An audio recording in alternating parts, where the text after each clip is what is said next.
Hello, I'm Pooja Chaturvedi and you're listening to the Lounge Podcast, a weekly show that brings you news from the world of music, movies, art and culture.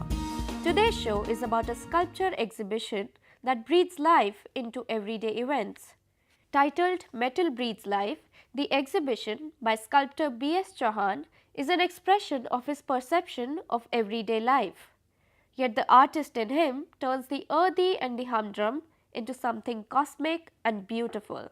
Though made of metal, the figure of a man sleeping on a bench or a bright yellow sunflower staring at the sky seem to be pulsating with life.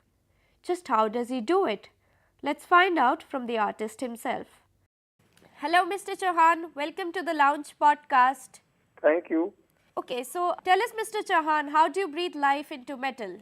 For most part of my life, I managed a very large engineering firm where everything is made out of metal only. And a lot of parts were made which were slightly out of proportion or not to the specifications. They were all discarded as scrap. When I looked at these parts, I thought maybe they can be put together and they can have some kind of life.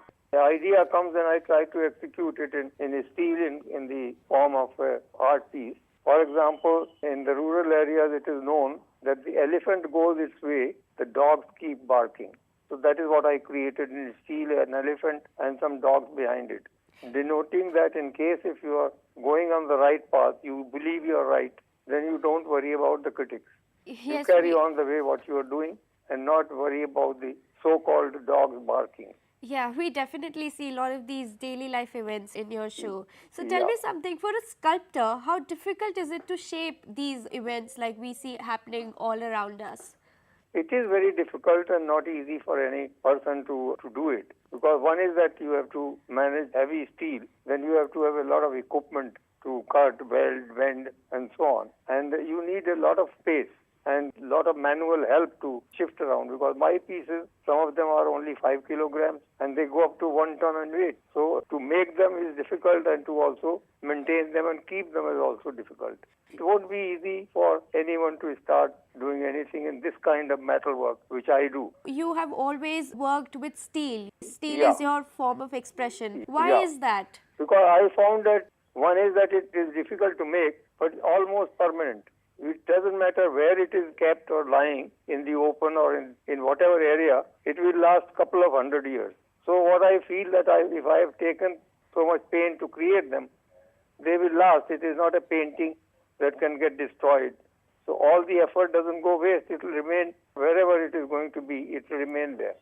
Would you please describe, some of the sculptures which are your personal favorites? What are those and that are currently being exhibited at your exhibition?